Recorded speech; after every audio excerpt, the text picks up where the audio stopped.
So, a lot of things I want to say about this game. One, it's fucking terrible. I mean, I'll start with that, but that's not even a hot take. Thank you for that one, Riot Games. I appreciate that. Woof. Yeah, that was fun. Right through the Counter-Strike! Oh, I fucking love it! It's like having fun, except go fucking kill yourself, Riot. Just go fucking kill yourself. 001 背のトップ what the fuck ヌーブ fuck bitch ヌーブ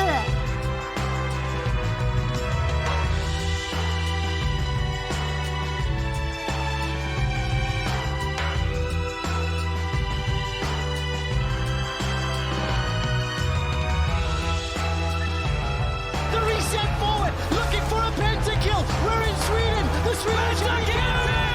Pentakill. Hang looking to come in. Here comes your initiation. There is oh my God! Your shockwave will find them all. And SKT with a hell of a response. You've probably heard of League of Legends. It's a difficult, toxic, rage-inducing game that is somehow always one of the most played and watched games year after year. It's been a thing for almost 15 years, having one of the biggest active player bases in the world. It also has the biggest esport in the world, constantly amassing millions of viewers from around the globe. This esport having some of the craziest and most famous storylines in gaming. League has a lot of glamour and prestige to it, with many of the famous players earning millions. But that's only half the story of League of Legends. The other side being a crazy player base ready to scream at you the moment you mess up, making you wonder why anybody would actively choose to play it. You probably know a friend or family member who plays it, and if you ask them how it is, they'll say it is one of the worst gaming experiences ever. So if that's the case, why do so many people play it? League of Legends is a multiplayer online battle arena, or a MOBA for short. To explain it in simple terms, you and 9 other people are split evenly into 2 teams, and then left on the map and forced to fight until one team destroys the other team's base or nexus. It's this big glowy thing. The difficulty of League comes from the insane amount of characters it has, with each of them having their own unique ability, because fun fact, there are 170 different playable characters in League.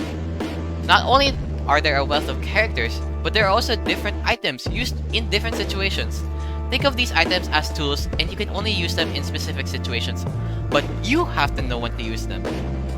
Now that we have the very basics down, I want to explain how I fell down the League of Legends rabbit hole. I used to hate anything related to League of Legends back then, and I would actively make fun of it. But back in late 2022, I was on call with friends when one of them asked, "Do you want to watch the League of Legends World Finals?" I sat there and watched the games, and I didn't really understand what was happening. It all looked so overwhelming, and I understood none of the gameplay, who the characters were, and who the players were. But something about it felt fun and magical because you could really feel the energy of the casters and the crowd. So every time there is a finals, I would watch it with friends. I would sit down and my friends would try their best to explain it, what was happening, and why this moment was so important. But it always made me more confused. But then, there I was watching the World Finals for 2024, and when this guy named Faker, which if you don't know him already, Faker is the most successful player in all of League of Legends, having the longest career and 5 world trophies over the course of a decade-long stint. He is widely considered to be the best player of all time and is extremely popular to the point where he is a South Korean icon. Faker in this finals is playing Galio, and when the team is in a losing situation, Faker does this. As he looks for a little bit more.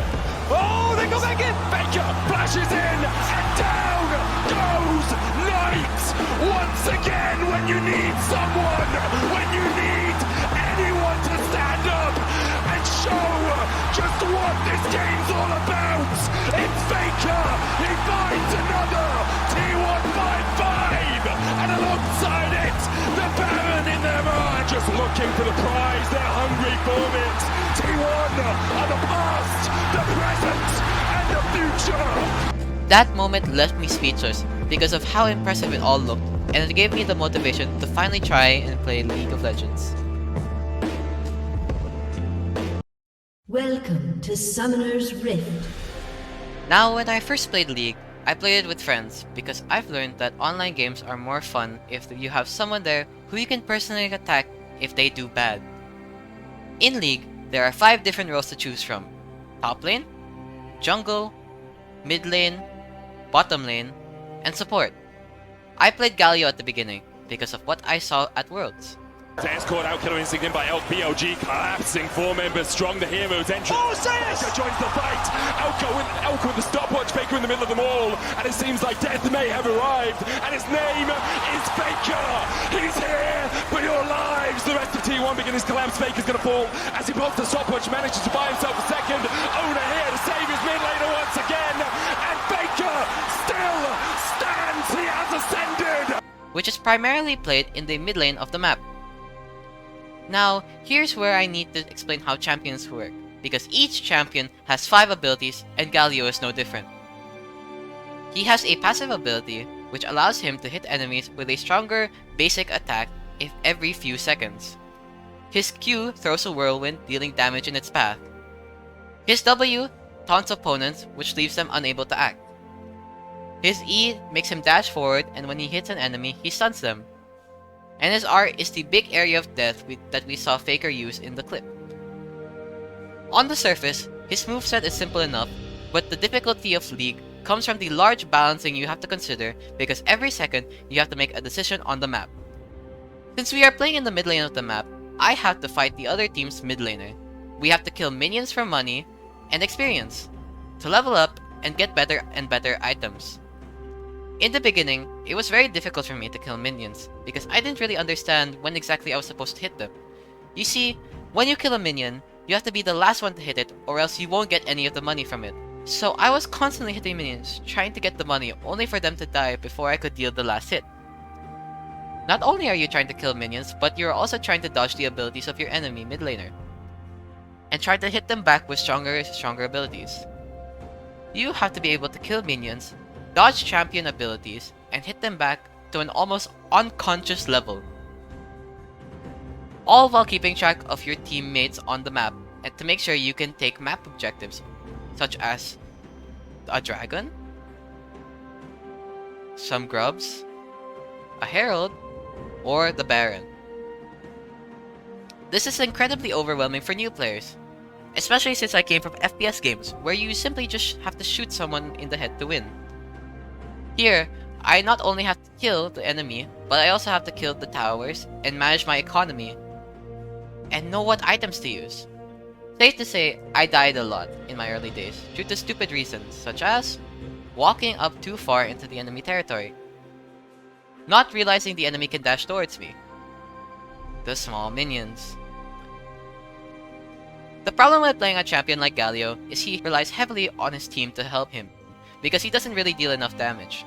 So I have to know when I have to help my teammates on the map, while also making sure my own lane doesn't get destroyed because I left it alone. That was a lot to take in. Are you still with me? Good. So with me being overwhelmed in the mid lane, and basically giving my enemy mid laner the easiest game, my friends moved me over to support. Now support is a lot more different than mid lane, because rather than fighting a 1v1, it's a 2v2. You're there to support your bot lane, or attack damage carry as it's often called. You have to make sure your ADC does not die while you're there. Support characters have a lot of moves that can stun opponents or shield and heal allies. For the first time on support, I picked Thresh because he looked cool. The problem is that Thresh is one of the hardest supports to play in League of Legends. His abilities require a good sense of awareness and timing to maximize fully. His Q is a slow hook that can bring whatever champion hook closer to you, and if you click Q again, you teleport to that champion. His W places down a lantern that not only shields allies, but lets them teleport to you, up to a certain range. His E stuns and knocks enemies into the direction he is pointing, and his R makes an arena so that if anybody leaves, they will take damage and be slowed. The difficulty from Thresh comes from knowing when to use the abilities, as the hook is slow and can be easily dodged if the opponent is paying attention. You have to make sure you have the proper timing to surprise the enemies with a hook, and making sure you use your lantern to help the ADC help kill the enemy. It's a very difficult but very satisfying gameplay loop where when you hit a good hook on the enemy, it feels great, but it's also super unrewarding, and if you mess up, it will almost certainly get you killed. Why is this game so hard? Why are my teammates so bad? Lane states, jungler pathing, roam timers, all of this bullshit, it's still hard for me to understand. I'm an FPS player. I just can't do this anymore. League of Legends is one of the most difficult and frustrating games for newcomers to the genre of MOBAs. There is an incredible amount of things you need to think about every second, and it was starting to make me really angry. I would keep getting mad at my mistakes and overanalyzing every single thing. It was starting to weigh on me, and I couldn't really keep up with all the things on my screen. The thing that frustrated me the most is I feel like I couldn't really do much in the game half the time. I would constantly try to make the play, but then suddenly I'd walk into a mushroom by a little rat, and immediately lose half my health, or hook an enemy only to be met by a barrage of abilities as soon as I go in. Now, some of you might say to look at guides and tutorials to learn, which I did.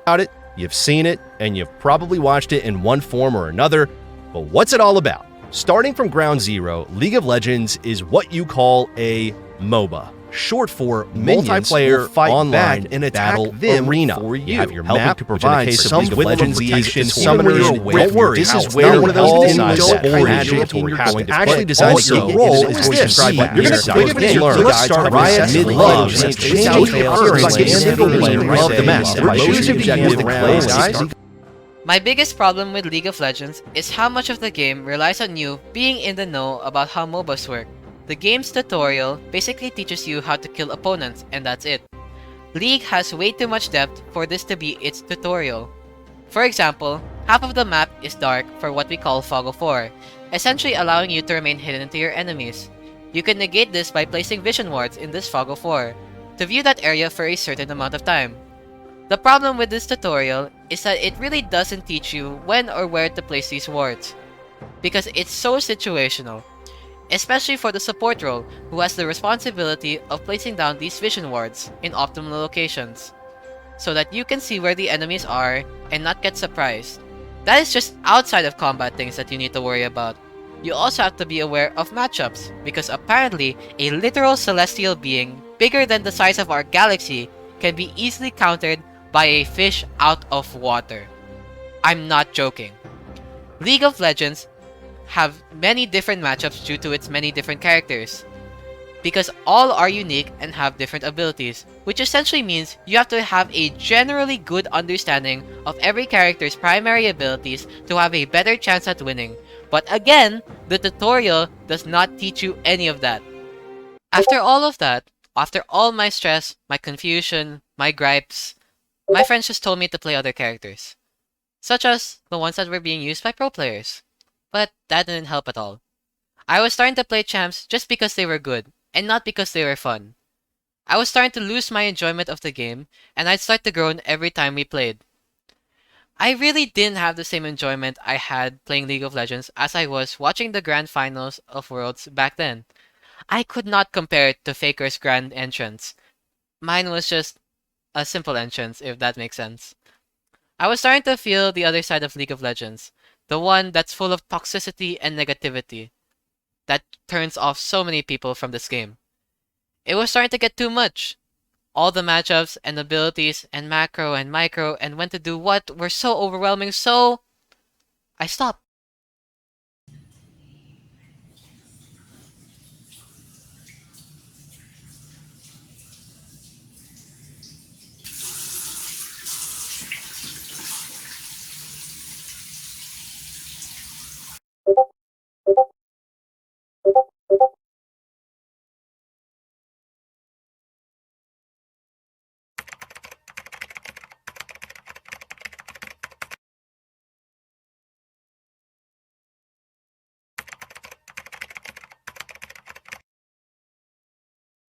Ah.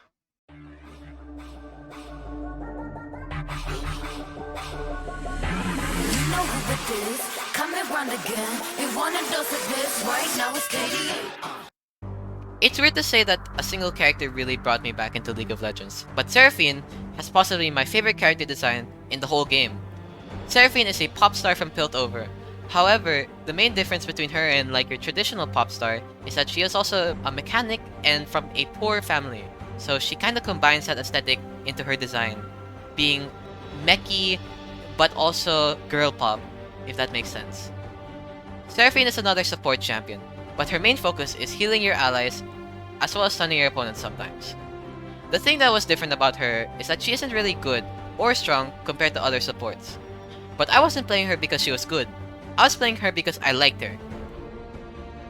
Another thing that really drew me to Seraphine was the band KDA. KDA is League of Legends girl group, and it's very popular actually. But I didn't really care about the other characters for a while, except for Seraphine. Her design in the KDA really drew me towards her as well, and she has definitely one of my favorite skins in the entire game. Not only that, but her role as a support was something I really enjoyed. Support in general is a role that doesn't get really a lot of love, because it's considered by many to be a role for bad players. But to me, that doesn't matter, because it's a role that allows you to be more creative than any other. The reason I say that is because Seraphine is a character that is constantly in the back trying to heal her allies. However, another character I love is Rel.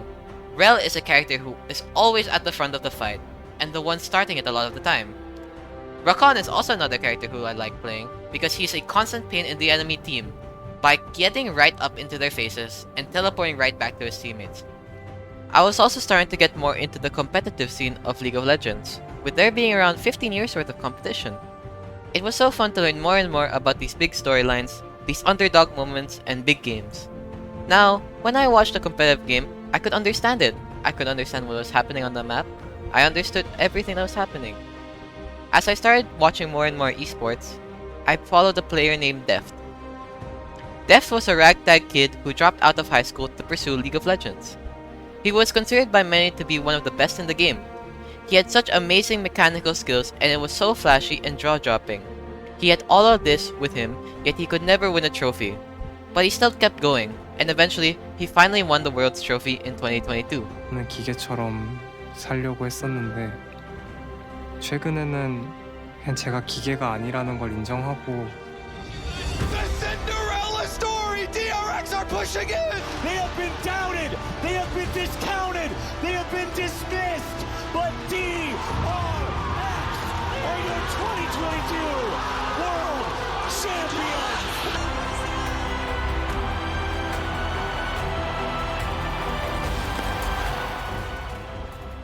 게임은 저한테 있어서 인간으로서도 저를 발전시켜줬고 또 제가 가지고 있는 모든 걸 다 만들어준 게임이어서 저한테는 되게 없어서는 안 될 게임이었던 것 같아요.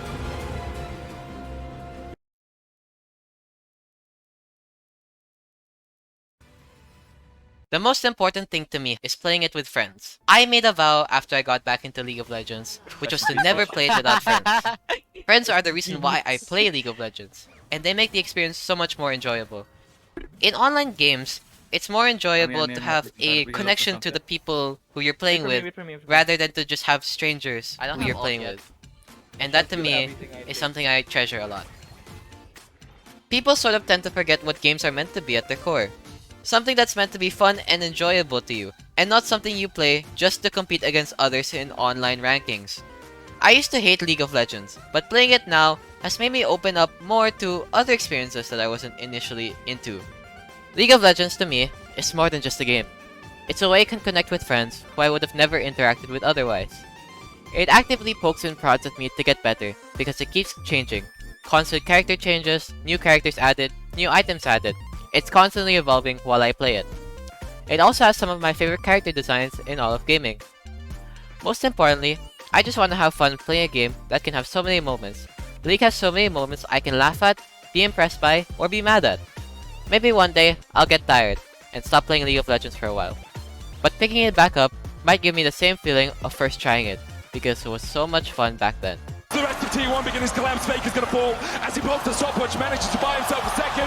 Owner here to save his mid laner once again, and Baker still stands. we can't. Stop thinking that you're going in, bro. You're not even close yet. I'm close, bro. Bro, I'm close. I'm pinging for Viego. I'm we're pinging not for winning. Viego. Wait, yes? Wow, it hit it! Oh. I'm not winning my. Bye. Holy shit, not winning? Wah! Oh well. League of Legends is more than just a toxic and rage-inducing game that everybody says it is. It's an experience I can't get anywhere else, by allowing me to express myself through a colorful cast of characters.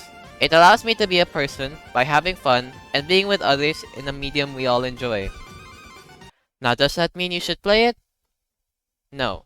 Thanks for watching.